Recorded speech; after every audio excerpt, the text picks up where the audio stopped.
자, 첫 번째 썰 다시 찍도록 하겠습니다. 네. 아까 찍었는데 문제가 있어가지고 다시 찍는 거예요. 자, 댓글 컨텐츠고 영상 제목, 얼마 전 원룸촌에 갔다가 외차 많은 것 보고 깜놀했었네요 라는 영상에 달린 댓글입니다. 깜놀 것까지는 없는데 이게 일상인데요. 이 글 적으신 분, 이게 일상이에요. 원래 외차 많았어요. 원래 여러분, 원룸에 외차가 없는 게 이상하지 않습니까? 어제 원룸에 좋은 차가 많습니다. 막 중형 세단, SUV 외차 있습니다. 원룸 사신 분들 많이 봤잖아요.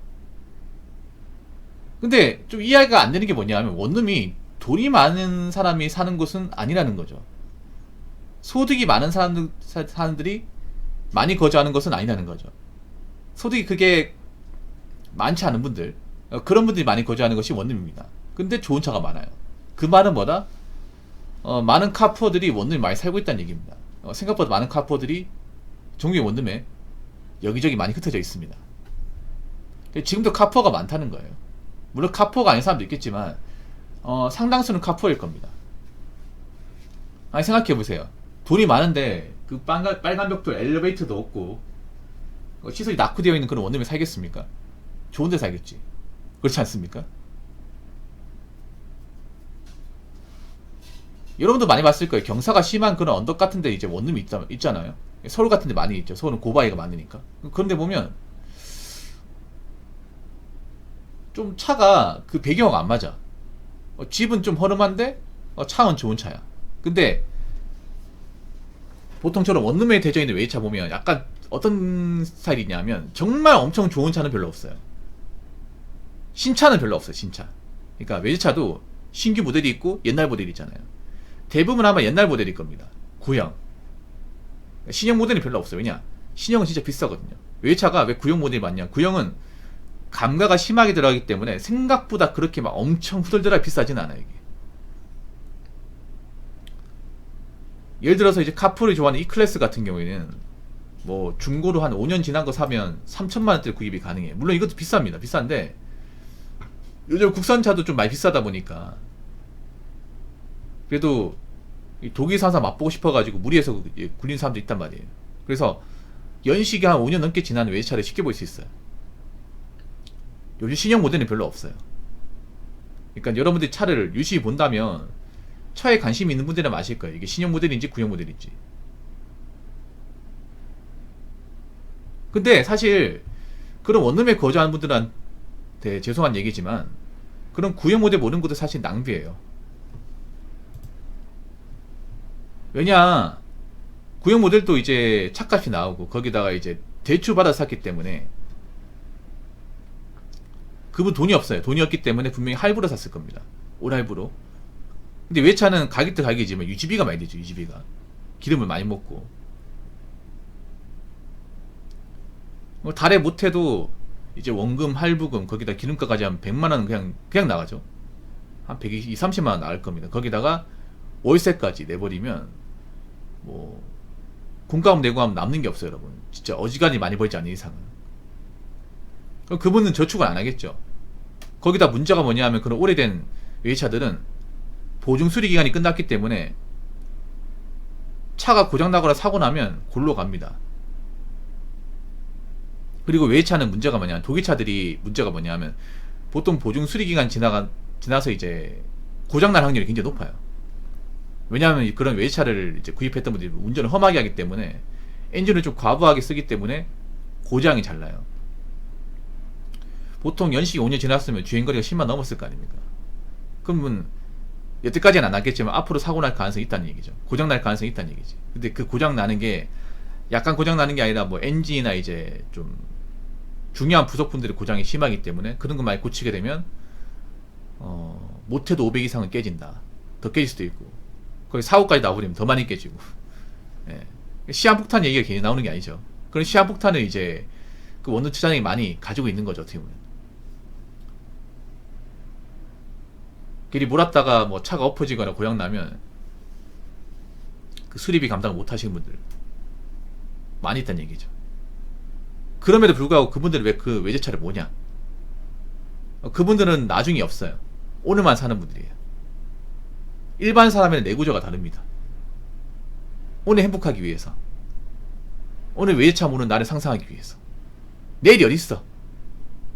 사람이라는 게 그렇잖아. 언제 죽을지 모르잖아. 뭐하러 힘들게 살아? 사람이라는 게 뒤로 넘어져도 죽을 수 있는데, 억울하게 죽을 수 있는데, 뭐하러 힘들게 사냐고.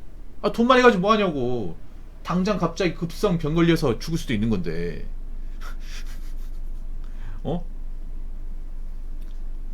그리고 내 주제에 뭐 돈 모아서 얼마나 한다 그래.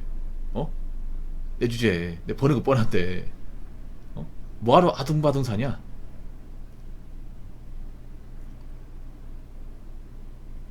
뭐하러 꾸역꾸역 버티고 사냐고. 그나마 이렇게 된 거 차라리 좀 좋은 거 보면서 기분이 내자.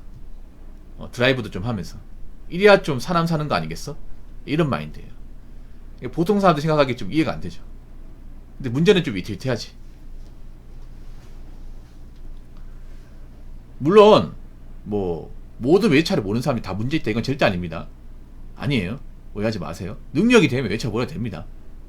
능력이 되고 조건이 되면. 그리고 외차가 필요하신 분도 있어요. 뭐 전문직이거나 사업을 하시는 분들은 그 직업 이미지가 있기 때문에 외차를 몰아야 돼. 당연한 거죠. 근데 그렇지 않은 사람이 외차 모르는 케이스도 꽤 많다는 거죠. 우리나라 왜 문제겠어? 능력과 조건이 된 사람이 그런 차를 모이면 누가 뭐라 그래. 근데 능력과 조건이 되지 않은 사람들이 자존감 떨어지고 자격지심이 있다 보니까 남들한테 꿀리지 않으려고 그런 차를 모르는 사람들이 많다는 거죠. 그런 사람들이 원룸에 많이 거주하고 있고.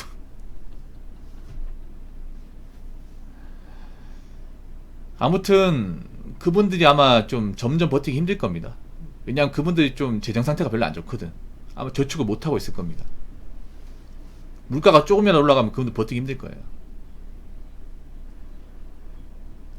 자, 댓글 한번 읽어보도록 하겠습니다. 10억이 거론뱅이면 100억이면 서민이구만. 아주 극도로 정신이 안 듭니다로 간 대한민국. 그래, 얼마 안 남았다. 가자, 불경화로. 불경화로 끝장나는 거 봐야지. 자, 이 댓글 다신 분도 멀쩡하지 않습니다. 굉장히 멀쩡하지 않죠. 왜 이렇게 온라인만 들으면 사람들이 용감해지는지 모르겠습니다. 겁쟁이 투성인데. 온라인만 들으면 왜 이렇게 사람들이 돈하기 우습게 하는지 모르겠어요. 당장 월세 낼 돈도 빠듯하지 않나? 현실은? 온라인만 들으면 왜 이렇게 사람들이 월 400, 500 쉽게 얘기하고 온라인만 들으면 왜 이렇게 1억, 2억 돈을 우습게 얘기하는지 모르겠습니다. 제가 알기로는 온라인의 그 커뮤니티에서 활동하는 사람들 중에 통장에 대부분 1억도 없을 텐데 1억 이상 있는 분이 거기 들을 리가 없어요. 활동할 리가 없어요. 그냥 바쁘거든. 일하느라. 일하고 집에 오면 피곤하기 때문에 그런 거 할 시간도 없어요. 그 활동하신 분들 중에 제대로 일 안 한다거나 소득이 빠듯하신 분들 많을 텐데. 근데 왜 이렇게 좀 돈 얘기를 우습게 얘기하는 거야? 돈 때문에 쫄리는 사람도 많은데. 이 온라인은 여러분 너무 심취하시면 안 돼요. 온라인 커뮤니티 같은 거. 요즘에 그런 분들 많거든. 스마트폰으로 온라인 커뮤니티 같은 거 이제 많이 보면서 거기에 오랫동안 이제 과몰입하는 사람들이 많아요. 근데 그게 안 좋은 이유가 뭐냐면 그런 걸 많이 보면 현실분간 못해. 그리고 메타인지 못하게 됩니다. 왜냐하면 그 온라인 글 보면 좀 올려치는 것들 많거든. 그 진위 여부가 파악되지 않은 것들 많아요. 그리고 그런 것들 많이 보면 현실 감각이 떨어집니다. 여러분, 우리가 밖에서 일해보면 월 200번인가 300번인 거 쉽지 않습니다. 쉽지 않아요. 절대 쉽지 않습니다. 뭐 배달로 실제로 일해보시면 아시겠지만 순수익으로 이것저것 다 떼고 나서 300 이상 버는 거 쉽지 않습니다. 쉽지 않아요. 근데 온라인 보면 뭐 500벌었다 600벌었다. 근데 그것도 봐야 되는 게 이 배달업계는 여러분들 아시겠지만 성수기와 비수기가 있습니다. 비수기 때는요 아무리 작정하게도 500 이상 버는 분들 거의 없을 거예요. 이게 많지 않을 겁니다. 왜냐하면 비수기 때는 정말 콜이 안 오거든요. 보통 비수기가 언제냐 하면 봄입니다. 봄에 찍은 배달 라이더 영상 보면 다 죽겠다고 얘기해요. 배달 라이더 못해 먹겠다. 콜이 안 온다. 점심시간에 콜이 안 온다. 이런 얘기예요. 오토바이 기사들 계속 이제 스마트폰 보고 있다. 그리고 잘 될 때 500 버는 거, 잘 될 때.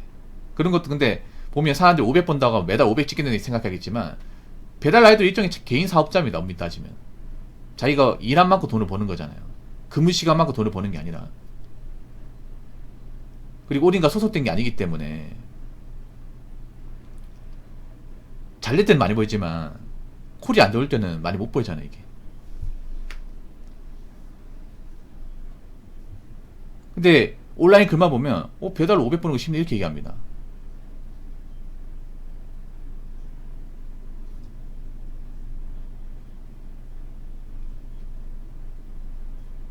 아무튼 제가 얘기하고 싶은 거는 너무 온라인 커뮤니티에 심취하지 마세요. 심취하지 마시고 너무 열광하지 마십시오. 네. 그런 분들이 많이 모여서 얘기하는 거예요. 온라인 커뮤니티 많이 보다 보니까 어기우스게 보이고 뭐 300 이하의 돈은 뭐 돈처럼 안 보이고 그렇게 됩니다. 근데 생각보다 300 이하의 돈도 못 버는 사람 많고 통장에 어기상 꽂히지 않은 사람도 많아요.